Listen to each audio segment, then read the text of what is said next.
सो आज हम लोग पढ़ने वाले हैं क्या, वेक्टर सदिश, ठीक है ना। और इस सदिश में हम लोगों ने इससे पहले इसका डेफिनेशन वाला क्लास कर लिया है, ठीक है, किए थे ना। अच्छा, डॉट प्रोडक्ट आज हम लोग करने वाले हैं, ठीक है ना। दो सदिशों का अदिश गुणनफल आज पढ़ने वाले हैं भैया लोग। चलिए देखते हैं। यहां मान लो कि एक वेक्टर है जिसका नाम है बी, और यहां एक कोई वेक्टर है जिसका नाम है ए, ठीक है। अरे दो वेक्टर हमने दे लिखा है, ठीक है, एक ए है और एक बी है, दोनों सदिश है। अब इस दोनों सदिश को अगर हम ऐसा लिख दें ए और ऐसे लिख दें बी, हाँ थोड़ा और पास लिख दो, कोई फर्क नहीं पड़ता, ठीक है।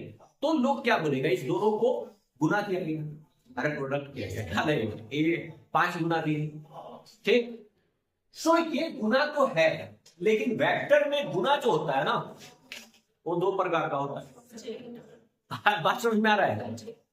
यदि गुना हो रहा है तो इसको हम यहां पे अगर डॉट लगा दे तो ये ए डॉट बी है, और यहां पे ए क्रॉस बी है, ठीक है ना। मतलब सदिशों के गुना करने का कितना तरीका है, दो तरीका, ठीक है। सदिशों को गुना करने का कितना तरीका है, दो तरीका। इसकी बात हम लोग नेक्स्ट क्लास में करेंगे। अभी फिलहाल कंसंट्रेट करते हैं डॉट प्रोडक्ट क्या है, ठीक है। अच्छा, किसी भी सदिश को अगर आपको गुना करना है, दो सदिश को गुना करना है, तो आप कंसेप्ट ऑफ फ्री वेक्टर से, कंसेप्ट ऑफ, आपको पता है ना कि हम किसी भी सदिश को बिना उसकी दिशा को चेंज किए हुए, परिमाण को चेंज किए हुए, उसके समानांतर कहीं पे भी लेके जा सकते हैं। तो क्या करना है, इस दोनों वेक्टर का पूछवा लिया के एक साथ सटा दो। वाह, पूछ मतलब दोनों ला के एक साथ सटा दो। अरे ऐसा क्यों कर रहे हो सर, क्योंकि एंगल तभी डिफाइन है जब दोनों का पूछ एक साथ हो, ये बताया ना। अरे भैया यहाँ पे किसी वेक्टर का हेड है और यहाँ पे कोई टेल है और ये एंगल 120 डिग्री है, तो आपसे कोई पूछे ए और बी सदिश के बीच कितना एंगल है, तो आंसर क्या होगा, 60 डिग्री होगा, 120 डिग्री नहीं होगा, क्योंकि दोनों का पूछ एक साथ नहीं है। तो इसीलिए हम क्या बोले कि अगर एक वेक्टर फ्री स्पेस में कहीं दिया है, दूसरा वेक्टर फ्री स्पेस में दिया है, तो चुपके से उस दोनों का पूछ लाके एक साथ लगा दो।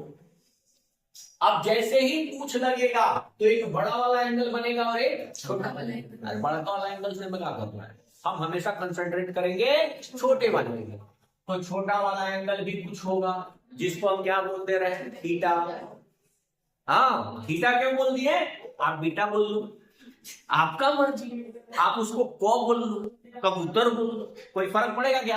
हाँ, तो एंगल है, उस दोनों के बीच में क्या है, कोण है, ठीक है। अच्छा, ये वाला वैल्यू हो गया ए और ये वाला वैल्यू क्या है, वेक्टर का बी है। अब इस दोनों को हम क्या करने वाले हैं, गुना करने वाले हैं।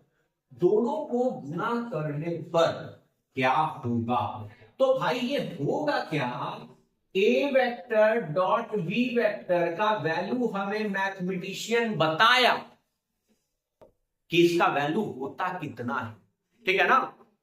डॉट प्रोडक्ट जो बनाया गया, इसका मैकेनिज्म मैथमेटिशियन हमें बताया, जो हम करते हैं। सबसे पहले तो बताया गया कि ये दुनिया का एक ऐसा कांड है, जैसे रुपया रुपया मिलकर रुपया ही ना होता है, होता है या नहीं, बकरी मिलकर बकरी ना होगा। लेकिन यहाँ पे इस कंडीशन में ऐसा ये डॉट प्रोडक्ट है जो दोनों का दिशा क्या कर देता है, भुलवा देता है।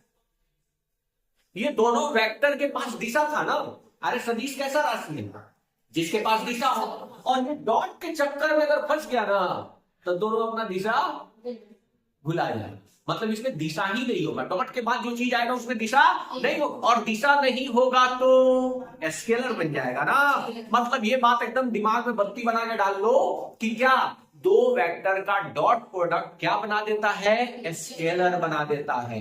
दुनिया में दो वेक्टर के साथ एक ही कांड हो सकता है जो स्केलर बनाए, और वो क्या है, डॉट। बाकी दो वेक्टर का क्रॉस करोगे तो भी वेक्टर, दो वेक्टर को जोड़ोगे तो भी वेक्टर, दो वेक्टर को घटाओगे तो भी वेक्टर, मतलब कोई भी एप्लीकेशन लगा लो वेक्टर ही रहेगा एक्सेप्ट कौन सा प्रोडक्ट, डॉट प्रोडक्ट। तो ये हमें बताया गया है कि डॉट प्रोडक्ट स्केलर क्वांटिटी होता है, इसको कैसे निकाला जाता है इसका कोई प्रूफ नहीं है।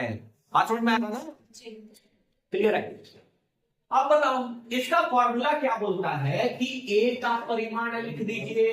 अरे परिमाण डबल डंडा के नीचे ना, हाँ ए का परिमाण लिख दीजिए, फिर क्या लिख दीजिए, बी का परिमाण लिख दीजिए। आज उन दोनों के बीच में एंगल था ना, उसका कॉस का फॉर्मेट में लिखिए। क्या लिख दीजिए, कॉस के साथ लिखिए, फिर क्या हो जाएगा, कॉस ऑफ थीटा। अब इसमें दिशा तो है नहीं, क्यों, क्योंकि ये परिमाण है और परिमाण में दिशा, ये भी परिमाण है, परिमाण में दिशा। कॉस 30 डिग्री के वैल्यू का होता है √3/2, उत्तर के दिशा में नहीं, पश्चिम की दिशा में होता है ना। हाँ अरे देखो बोल रही है कि दिशा दिशा नहीं, इसमें भी दिशा नहीं है, मतलब ये भी एक नंबर है, ये भी एक नंबर है, ये भी एक नंबर है, और संख्या जितने भी होते 1 2 3 4 5 6 7 सारा का सारा क्या है, स्केलर।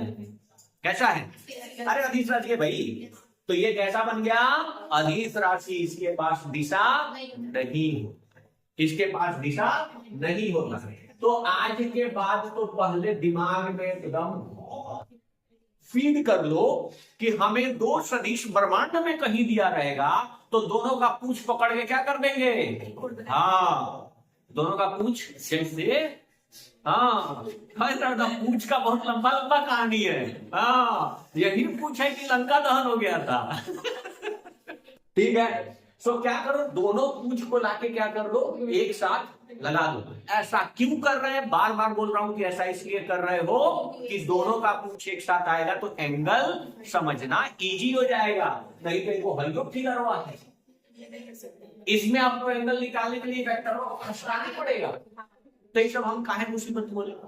ठीक, तो अब आपसे अगर कोई पूछता है कि दो सदिशों का अदिश गुणनफल क्या है, तो आप बोलिए यदि दोनों सदिश को सह आदिम सदिश बना दिया जाए, को इनिशियल वेक्टर बना दिया जाए। अरे सह आदिम सदिश एक ही बिंदु से निकलता है, सह आदिम सदिश बना दिया जाए तो उनके बीच का एक कोण होगा, है तो A डॉट बी रिप्रेजेंट करेगा A का परिमाण गुना B का परिमाण गुना कॉस के साथ जो एंगल उस दोनों वेक्टर के बीच। क्लियर है, और ये कैसा राशि है, ये एक अदिश राशि है, अदिश राशि। ठीक है ना, ये क्या बन जाएगा, अदिश, इसमें दिशा की बात नहीं होती। क्लियर है क्या, क्लियर है क्या, थोड़ा सा इसके आगे देखते हैं, इतना बात क्लियर है। अब आगे देखो, इतना बात तो सर हमने देख लिया बहुत ध्यान से, इतना बात तो हमने देख लिया। ये सर ये सदिश है, ये वाला बी सदिश है, और इसके बीच का कोण थीटा है, तो इसको हम बोलते हैं ए डॉट बी, और इसका मान कितना होता है, परिमाण ए का, परिमाण बी का, और कॉस ऑफ थीटा। सर इसमें सबसे बड़ा मोड़ लाने वाला एक बंदा है, एक बंदा इसमें सबसे बड़ा मोड़ लाने वाला है, वो कौन है, थीटा। ये बहुत बड़ा चालाक है, मतलब हम चाहते हैं ना, हम क्या चाहते हैं वो ध्यान से, हम चाहते हैं कि ए डॉट बाई बी का हो जाए, ए डॉट बी क्या हो जाए, सर तो ये तो बड़ा इजी है। ए डॉट बी को अगर 0 करना है तो कंडीशन क्या होगा, या तो ए 0 हो जाए या तो बी 0, बी का परिमाण, या तो बी का परिमाण 0 हो जाए या तो ए का परिमाण 0 हो जाए। कॉस थीटा जो बैठा है ना, ये लोग 10-20 लेके भी बैठा रहेगा ना, तो 0 कर देगा। मतलब अगला पॉइंट ये भी कर सकता है, मतलब दो वेक्टर का अगर अदिश गुणनफल 0 हो रहा है, इसका ये मतलब कतई नहीं हुआ कि या तो सर ए वेक्टर का मैग्नीट्यूड 0 होगा या तो बी वेक्टर का ना, दोनों के लगे रुपया बा, दोनों के लगे हाँ मैग्नीट्यूड है, तो वो cos थीटा जो है ना दोनों के रुपये बोलवा कोई और क्या जानते नहीं। हाँ तो यहाँ क्या होगा ध्यान से सुनिए, इसके जीरो होने का कंडीशन पहला था या तो ए का मैग्नीट्यूड क्या हो जाए, यदि हम लिख दे रहे हैं, अरे भैया यदि लिख दिए अब तो कोई कंफ्यूजन नहीं है ना, तो उसका पहला कारण क्या हो जाएगा, या तो ए का मैग्नीट्यूड जीरो हो या बी का मैग्नीट्यूड जीरो हो। अब कोई कहे दोनों का मैग्नीट्यूड जीरो है तो ना, या तो दोनों चीज हाँ, लेकिन केवल यही कंडीशन काफी नहीं है, हो सकता है कि हमारे पास ए तथा सदिश बी के बीच बीच बीच कितना का कोण हो, 90 डिग्री का क्या हो कोण हो। वाह, तो भी हो जाएगा, क्यों, क्योंकि cos 90 डिग्री का वैल्यू क्या हो जाएगा, यानी ए वो वेक्टरवा सुतल है, वो वेक्टरवा का है खड़ा, तो हो गया 90 डिग्री का कोण। ई वेक्टर का देखो मैग्नीट्यूड तो जीरो नहीं है, लेकिन फिर भी यहाँ पे ए डॉट बी क्या हो जाएगा, यानी जीरो होने का कंडीशन आपको क्या करना है, याद रखना है। जीरो कब होगा, दो सदिश जीरो तब होगा, डॉट प्रोडक्ट उसका जब या तो उनमें से कोई जीरो हो या तो उनके बीच का कोण क्या हो। अच्छा, अब क्या करते हैं, सबसे छोटा चीज को पकड़ते हैं, सबसे छोटा चीज को पकड़ते हैं और उससे सीखते हैं कि हो क्या है। और वेक्टर में सबसे छोटा चीज क्या, यूनिट वेक्टर। अरे वेक्टर में सबसे छोटा चीज क्या, यूनिट वेक्टर। यूनिट वेक्टर कोई छिटाई बड़ा सो तीन गो, यूनिट वेक्टर का है तीन जगह से छिटा गई बड़ा सो। देखो ये वाला एक्स एक्सिस है, ये वाला वाई एक्सिस, और ये वाला क्या, इधर पर छिटाया है वो कौन है, आई, इधर तो छिटाया है, इधर देखो ये वाला कौन है ना।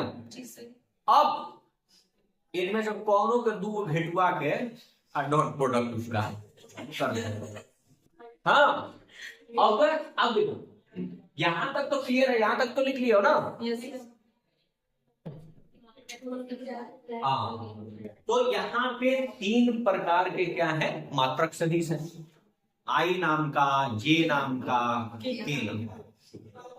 ठीक, तो अब हम किसी भी दो को उठा के क्या करते रहे, डॉट प्रोडक्ट। जैसे हमने आई को उठा लिया, अच्छा, और इसके साथ हमने जे को उठा लिया और दोनों का बोला कि डॉट करो। अब सुनो, मात्रक सदिश तो ऐसा सदिश है जिसका परिमाण क्या होता है, 1। अरे इसका अगर हम आई का परिमाण लिखेंगे, फॉर्मूला तो ये है जी, देखिए, और फिर क्या लिखेंगे, जे का परिमाण। अच्छा, आई और जे के बीच कोण कितना होगा, तीनों एक्सिस 90 डिग्री पर है, ए एक्स वाई और जेड। आई से देखो तीनों क्या है, 90 डिग्री। तो इन दोनों के बीच किसी से पूछने का जरूरत नहीं है कितना कोण है, क्योंकि दो अगर मात्रक सदिश अलग अलग है तो वो ऑर्थोगोनल है। ऑर्थोगोनल मतलब दोनों के बीच 90 डिग्री का कोण है। तो यहाँ पे cos क्या हो जाएगा। अब देखो, मात्रक सदिश एक ऐसा सदिश होता है जिसका परिमाण 1 होता है, तो इसका तो परिमाण बेचारा 1 हो गया। 1 रुपया लेके चलो बाहर, 1 रुपया लेके चलो बाहर, भाई 0 बदलो, तो कुल मिला के क्या हो गया, 0। ठीक है ना, तीनों को गुना किया, तीनों का वैल्यू क्या हो गया, 0। तो ये किसी भी दो अलग अलग सदिश का डॉट प्रोडक्ट हमेशा क्या दे देगा, 0।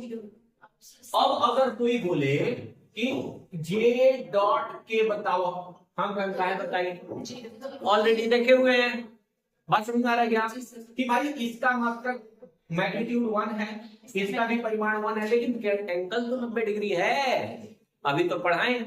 तो इसका भी वैल्यू क्या होगा? 0। फिर k डॉट आई हो तो भी वैल्यू क्या होगा? 0। मतलब कोई भी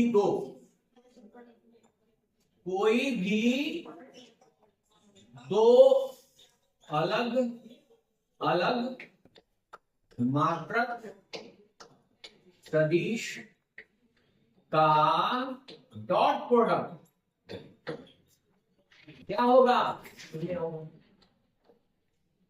दो किसी भी अलग अलग मात्रक सदिश का डॉट प्रोडक्ट क्या होगा? 0 होगा। ठीक है, ठीक है। Yes, sir. हाँ। यहाँ पे एक और चीज आया कि सर आई डॉट जे करें और जे डॉट आई करें तो दोनों बात अलग अलग है क्या? देखो हमने बताया ये दोनों क्या है? अदिश राशि। मतलब अगर कोई पूछ दे आपसे कि सर ए डॉट बी है और बी डॉट ए है तो क्या ये दोनों बात सेम है? तो हम कहेंगे कि रे तो दोनों अदिश है, दोनों क्या है? स्केलर है। तो 3 गुना 4 हुआ, 4 गुना 3 हो तो दिक्कत हो जाएगा। दोनों का बटुआ तो वही होगा क्योंकि इसमें दिशा तो है नहीं कि कोनो दिशा भुला जाए आगे पीछे भैला से। हाँ, दिशा तो है नहीं। हाँ, कि फलाना कहने को है ना कोई कि होने को ये सब कहानी इसमें नहीं है। क्लियर है? तो ये दोनों चीज क्या होता है? बराबर स्टार मार्क लगा लो। ठीक है ना? ए डॉट बी हो या बी डॉट ए हो। हाँ बोलो। अभी आगे नहीं बढ़ो, अभी यही रहो। हमने 2 आदमी को अलग अलग घेटुआ के क्या किया है? डॉट करवाया है। ठीक है ना? अभी दोनों एक साथ आएगा तब क्या होगा वो भी देखेंगे। क्लियर है ना? हाँ, अब दोनों एक साथ लाएंगे, सेमे के सेमे से लड़वा देंगे। हाँ, देखिए क्या होगा यहां पे। अब जो हम डॉट प्रोडक्ट कर रहे हैं, अदिश गुणनफल कर रहे हैं, उसमें दोनों समान सदिश को लेके आ जाएगा। दोनों सिमिलर अगर सदिश हो गया, ठीक है ना? जैसे यहाँ पे आई का डॉट हमने आई के साथ ही करा दिया। अब आपको पता है कि यदि 2 रेखाएं एक दूसरे पे ओवरलैप्ड हो या फिर समानांतर हो तो दोनों के बीच का कोण कितना होता है? 0। इस बात को याद रखिए। चाहे एक दूसरे पे ओवरलैप्ड हो चाहे एक दूसरे के समानांतर हो तो इनके बीच का कोण क्या होता है? 0 होता है। मतलब कि सर इसका तो फॉर्मूला हम जानते हैं, आई का भी क्या ले लेना है? परिमाण। फिर इस आई का भी क्या ले लेना है? परिमाण। और फिर यहाँ पे कॉस क्या आ जाएगा? 0। अभी तो मैंने बताया एक्स एक्सिस का एक्स एक्सिस के साथ कोण क्या होगा? 0। क्योंकि दुनिया में जितने भी एक्स एक्सिस होंगे वो अगले एक्स एक्सिस से क्या होंगे? समानांतर। बात समझ आ रहा है क्या?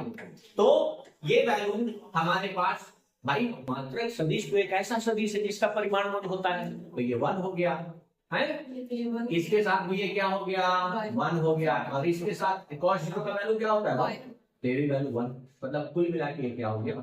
यानी यहां से एक बात पता चला कि I cap dot I cap हाँ equals to J cap dot J cap equals to K cap is to K cap. ये वैल्यू 1 होगा। हाँ, ये वैल्यू क्या होगा? 1 होगा। क्या इतना बात क्लियर है? क्या डॉट प्रोडक्ट में इतना बात क्लियर है? ठीक। तो हमारे पास हमने ये देख लिया। अब हमारे पास क्या है? डॉट प्रोडक्ट का इस्तेमाल हम करने वाले हैं कि अब ये डॉट प्रोडक्ट का इस्तेमाल हम कहां कहां करेंगे। ठीक है ना? दो सदिश का अदिश गुणनफल का इस्तेमाल कहां कहां होगा। ठीक है, क्या पढ़ने वाले हैं कि दो सदिश का यूज कहां कहां है? Use of dot product. ठीक है ना? क्या पढ़ने वाले हैं? ठीक है, डॉट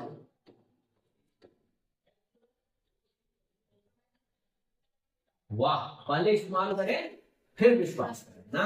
हाँ, इस्तेमाल। तो डॉट प्रोडक्ट का क्या करना है भैया? इस्तेमाल। तो इस्तेमाल कहां पे करते हैं? ध्यान सुनिए। पहला है दो सदिश के बीच कोण निकालेंगे। दो सदिश के बीच का कोण निकालेंगे। दो सदिश के बीच का क्या कोण निकालेंगे। कैसे निकालेंगे? अरे फॉर्मूला देखो ना, फॉर्मूला क्या है? फॉर्मूला है A dot B equals to magnitude of A magnitude of B और यहाँ पे कॉस ऑफ थीटा। तो कॉस थीटा का वैल्यू क्या होगा? इस दोनों को लाके नीचे चिपका दो तो क्या हो जाएगा? ए डॉट बी नीचे हो जाएगा ए का परिमाण और क्या बी। क्लियर है? क्लियर है। अच्छा, जो कोण निकल के आएगा वो हम हमेशा न्यून कोण लेंगे। क्या लेंगे? देखो, कोई भी दो सदिश अगर जुड़ा हुआ है ना, कोई भी दो सदिश जुड़ा हुआ है तो उसके बीच दो एंगल होगा, एक थीटा और एक 360 डिग्री। तो अगर हम न्यून कोण लेंगे तो ये वैल्यू हमेशा क्या आएगा? पॉजिटिव। वहां से एक कोण आ जाएगा। अगर वो बड़ा वाला कोण पूछ रहा होगा तो 360 में से घटा के बता दो। तो ये मैग्नीट्यूड क्यों लिए? मॉड क्यों लगाए? पॉजिटिव आए, हमको न्यून कोण पता चल जाए। और अगर आप हमसे बड़ा कोण पूछे तो 360 में से घटा के बता देंगे। समझ में आया क्या? इसका काम क्यों आया? समझ में आया? और अगर निगेटिव आ रहा है तो बता रहा है बड़ा वाला कोण। ठीक है ना? क्लियर है? अरे क्लियर है। पहला तो यूज हमें पता चल गया, कॉस थीटा। एस लगा दे, COS लगा दे। ठीक है, हो गया खुश। चल अगला देखते हैं हम लोग यूज इसका। इसको देखिए, पहला इस्तेमाल हम लोगों ने देखा कि यदि दो सदिश के बीच आपको कोण निकालना है तो वो कोण निकालने का काम कौन करेगा? Dot product. डॉट प्रोडक्ट में कॉस थीटा का मान अगर निकालना है तो हमने पढ़ लिया कि भाई कॉस थीटा जो है उसका वैल्यू होगा ए डॉट क्या कर दो बी डिवाइडेड बाई ए का मैग्नीट्यूड और बी का। ठीक, ये पहला यूज हमारा हो गया कोण निकालने का। दूसरा यूज, यदि दो सदिश दिया गया है, क्या दिया गया है? दो सदिश, और हमसे बोला जा रहा है कि सिद्ध करो कि ये दोनों सदिश लंबवत हैं। और हम क्या जानते हैं? दो लंबवत सदिश का डॉट प्रोडक्ट क्या होता है? शून्य। तो यदि दो सदिश दिया गया हो और उसे लंबवत प्रूफ करना हो, साबित करना हो, तो उसके लिए हम क्या करेंगे? दोनों सदिश का डॉट शून्य दिखाएंगे। यदि दो सदिशों का डॉट शून्य आ गया तो वो दोनों सदिश एक दूसरे के क्या होंगे? लंबवत होंगे। ठीक है, तो दूसरा यूज क्या है? दो सदिश एक दूसरे पर लंब है या नहीं, ये पता करने के लिए हम करेंगे। यहां से आपको पता है ना कि अगर एक सदिश लंब हो किस पे? बी पे है, तो यहां से ए डॉट बी का मान क्या आ जाएगा? शून्य आ जाएगा। तो समझ में आ रहा है? तो ए डॉट बी का मान क्या हो जाएगा? शून्य। तो दूसरा यूज आपको समझ में आया। दूसरा यूज ये है कि अगर दो सदिश को हमें लंबवत प्रूफ करना है तो भी हम किसका यूज करेंगे? Dot product. अब तीसरा यूज सुन लो। तीसरा यूज इंपॉर्टेंट है फिर से। ठीक है, तीसरा यूज क्या बोलता है? प्रक्षेपण निकालने के लिए। हाँ, प्रोजेक्शन निकालने। अब प्रोजेक्शन क्या है? प्रोजेक्शन को ऐसे समझो कि छाया है। टॉर्च मार दिए, हाँ, किसी माध्यम से लाइट दूसरी तरफ नहीं गया तो छाया बन जाएगा, उसी को प्रोजेक्शन बोलते हैं। जैसे प्रोजेक्शन क्या है समझते हैं। क्या निकालने के लिए? प्रोजेक्शन। प्रोजेक्शन मतलब होता है प्रक्षेपण। ठीक है ना? प्रक्षेपण निकालने के लिए।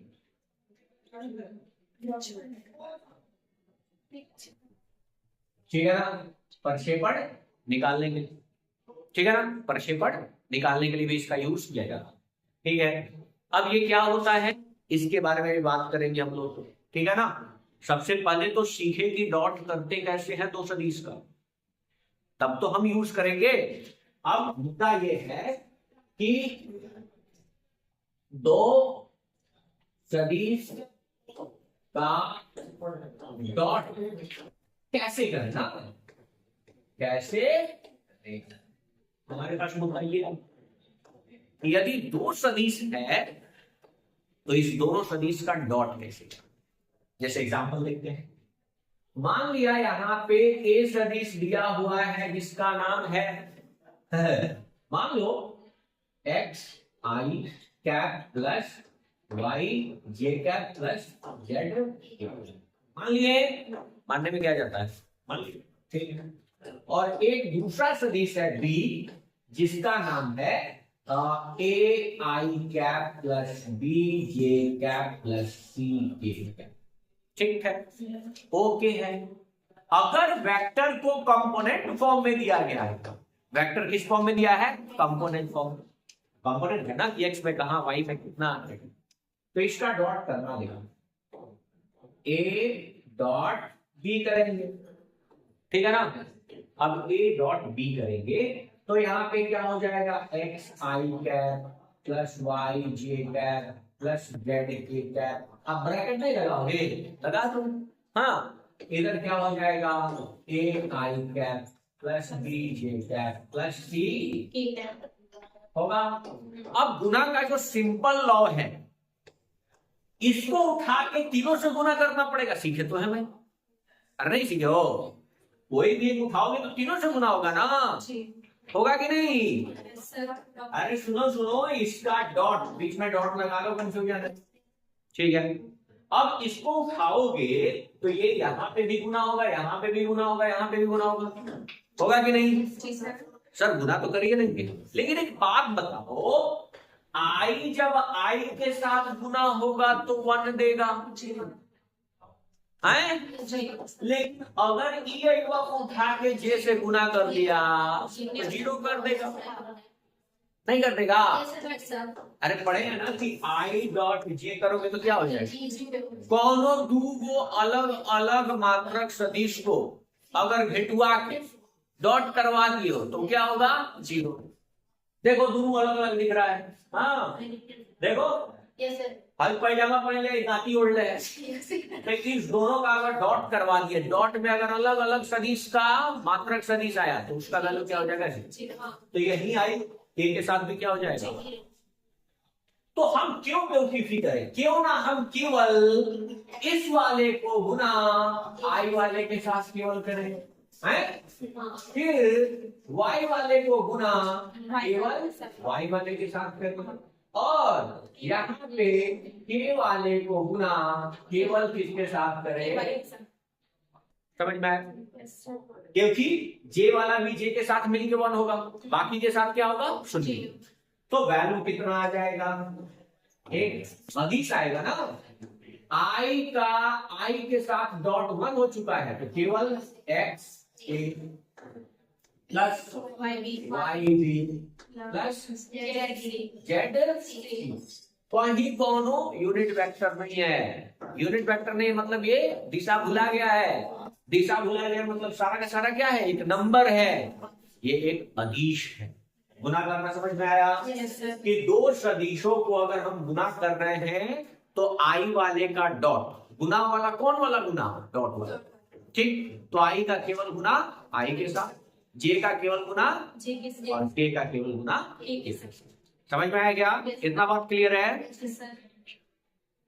एक एग्जांपल ले लेते हैं सिंपल सा, कि ए, ठीक है ना, का वैल्यू है 3i cap minus 2j cap, ठीक है, और प्लस के कैप।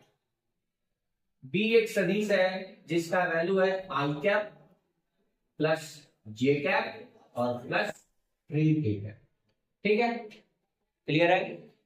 अब हमें करना है ए डॉट बी। अब ए डॉट बी करने के लिए बहुत ध्यान से सुनिएगा, हमने क्या बताया, आई वाला आई के साथ गुना होगा, जे वाला जे के साथ और के वाला के साथ, और जैसा चिन्ह छोड़ेगा उसी चिन्ह पर लिख देंगे। तो क्या होगा, आई के सामने 1 है तो 3 गुना 1 क्या हो जाएगा, 3 3 गुना 1 क्या हो जाएगा 3, और -2 से 1 को गुना करेंगे तो माइनस का 2, और 1 को 3 से गुना करेंगे तो प्लस का 3। मतलब ये वैल्यू क्या हो जाएगा 4। 4 एक नंबर है, एक अदिश है। क्लियर है? डॉट प्रोडक्ट क्लियर है क्या? अच्छा, अब सुनो, हमें अगर एंगल निकालना होगा किसी सदिश का, हम अगर बोलते कि भाई इस दोनों सदिश के बीच का क्या निकालो, बीच का कोण निकालो। तब कैसे करते हैं? कोण निकालना है। अब कोण निकालने वाला फॉर्मूला क्या है? cos of theta equals to a का डॉट b का डॉट डिवाइडेड बाई a का परिमाण। अब ध्यान से a डॉट b तो निकाल लिए हो, a डॉट b कितना है 4।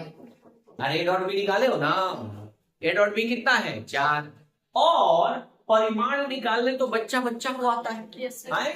इसका अगर हम परिमाण बोलने की कितना होगा तो अंडर रूट 3 का स्क्वायर 9 माइनस 2 का स्क्वायर 4 है, और 1 का स्क्वायर तो कितना हो गया 14 हो गया ना।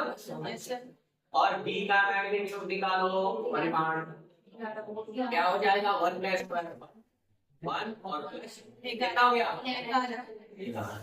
तो नीचे लिखो अंडर रूट ए का परिमाण कितना आया 14 और अंडर रूट 11। अब cos थीटा बराबर ये हो जाएगा 4/4 5 1 होगा, रूट के अंदर इतना ही होगा ना। 14 को 11 से मल्टीप्लाई करके यही होगा। अरे कोई दिक्कत? ठीक है, तो इसका वैल्यू किसी को पता है क्या? किसी को पता है? अरे नहीं पता है ना, तो थीटा को यही छोड़ दो और cos को इधर लाके क्या कर दो इनवर्स, और यहाँ पे 4/√154 लिख दो, यही कोण होगा। इनवर्स ट्रिग्नोमेट्रिक फंक्शन हम लोग के 12 का सिलेबस भी है, उसको भी हम लोग देखेंगे। होप इतना आइडिया क्लियर है, कोई दिक्कत नहीं है। ठीक है, ठीक है ना। चलो ओके।